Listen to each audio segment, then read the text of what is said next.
Assalamualaikum warahmatullahi wabarakatuh. Tepang lagi jumpa dengan Farhan Asgar Tigor, channelnya para pembelajar.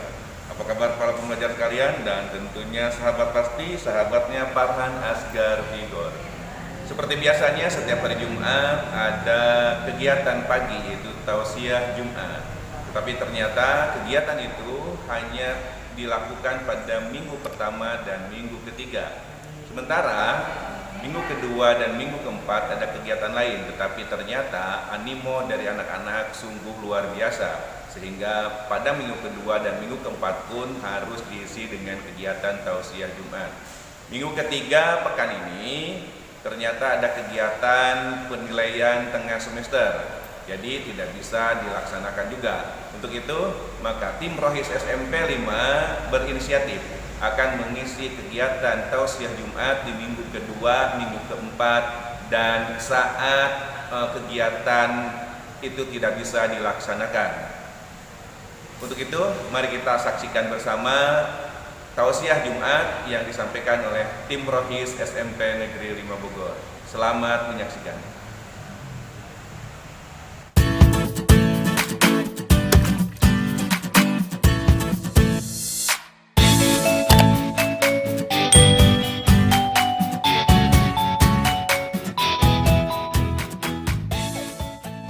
Assalamualaikum warahmatullahi wabarakatuh.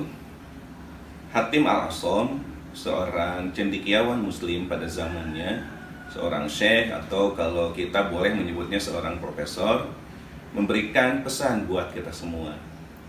Kata Hatim Al-Asom, "Manidda'a arba'atan bila arba'atin pada'wahu kadzibatun." Barang siapa yang mengaku 4 hal tanpa bisa membuktikan dengan 4 hal yang lain, maka pengakuannya itu adalah dusta. Mana yang 4 hal itu? Yang pertama, manidda'a huballahi walam yantahi an maharimillahi ta'ala fada'wahu kadzibun. Barang siapa yang mengaku dia mencintai Allah tapi tidak menjauhi apa-apa yang dilarang Allah, maka kata Hatim Al-Asom itu adalah pengakuan palsu. Kita lihat, kita introspeksi apa yang kita lakukan sehari-hari. Apakah kita masih melakukan apa-apa yang dilarang oleh Allah Subhanahu wa Ta'ala, atau kita sudah terlepas dari apa yang dilarang oleh Allah Subhanahu wa Ta'ala, sehingga kita menjauhi yang dilarang Allah dan melaksanakan yang diperintah oleh Allah Subhanahu wa Ta'ala. Contoh kecil, di dalam Al-Quran Allah Subhanahu wa Ta'ala melarang kita dengan sebuah larangan, misalkan wala tusayyir khaddaka lin-nasi wala tamshi fil ardi maraha. Allah melarang kita untuk memalingkan wajah kita kepada manusia dan melarang kita berbuat sombong. Kalau ketika kita bertemu dengan teman kita di jalan masih memalingkan muka kita, masih berjalan dengan angkuh, maka ketika kita mengakui bahwa kita cinta Allah, sebetulnya pengakuan itu adalah pengakuan yang bohong. Mengapa? Karena Allah melarang kita untuk memalingkan muka tatkala kita bertemu dengan teman kita. Justru kalau kita kaitkan dengan hadis yang lain, Rasulullah SAW memerintahkan kepada kita untuk tersenyum. Mengapa? Karena tabassumuka ala wajhi akhika shadaqatun. Tersenyummu kepada saudaramu adalah sedekah.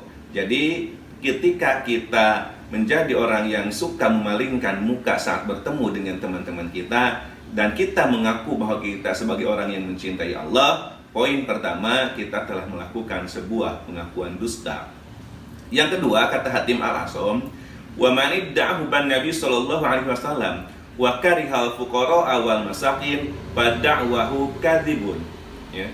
Barang siapa yang mengaku mencintai Rasulullah sallallahu alaihi wasallam tapi dia membenci fakir miskin, maka pengakuannya adalah dusta. Ya. Rasulullah sallallahu alaihi wasallam amat mencintai fakir miskin, amat mencintai anak yatim.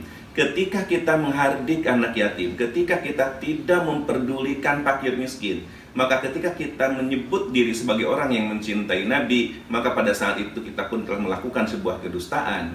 Karena Rasulullah mencintai yatim, fakir, dan miskin, sementara kita tidak mencintai fakir dan miskin. Bahkan ketika saudara-saudara miskin kita berhutang kepada kita, berikanlah kelonggaran kepada saudara-saudara miskin kita untuk membayar hutangnya. Bahkan jika perlu, ya, bebaskan hutangnya itu. Tapi jangan ujug-ujug dibebaskan karena tidak ada pembelajaran buat si miskin itu. Tetaplah hutang itu harus dibayar, tapi dengan jangka waktu yang cukup lama. Yang ketiga, kata Hatim al-Asam, wa man idda'ahu bal jannah wa lam yatasaddaq fa da'wahu kadzibun. Barang siapa yang mencintai surga tapi dia tidak bersedekah, maka pengakuannya adalah dusta, ya. Ketika kita bersedekah, sedekahlah dengan harta terbaik kita. Bahkan bukan hanya dengan harta terbaik kita, lakukan urut-urutannya pun adalah urut-urutan yang terbaik. Allah menggambarkan tatkala kita ingin berbuat baik, ya, yang pertama kali kita berbuat baik itu adalah kalau sedekah itu dianggap sebagai sebuah perbuatan baik, sedekah itu didahulukan kepada orang tua, ya. Wabil walidaini ihsana wa bidzil qurba wal yatama wal masakin wal jari dzil qurba wal jaril junubi was sahibi bil janbi wabnis sabil wa ma malakat aimanukum. Itu urutannya. Jadi ketika kita bersedekah itu yang pertama adalah kepada kedua orang tua kita, kemudian kepada saudara-saudara terdekat kita, baik terdekat dari segi nasab maupun terdekat dari segi tempat. Kemudian baru ke yatim, baru ke orang-orang miskin. Setelah itu ke tetangga dekat, ke tetangga jauh, kemudian ke kerabat dekat. Baru setelah itu ke Ibnu Sabil dan kepada orang-orang yang berada di sekitar kita. Jadi urut-urutannya pun lakukan urutan-urutan yang terbaik. Yang keempat, kata Hatim al-Asam, wa man idda'a khaufan nari wa lam yantahi anil dzunubi fada'wahu kadzibun. Ya. Barang siapa yang mengaku dia itu takut dengan neraka tapi tidak menjauhi dari perbuatan-perbuatan dosa, maka pengakuannya adalah dusta.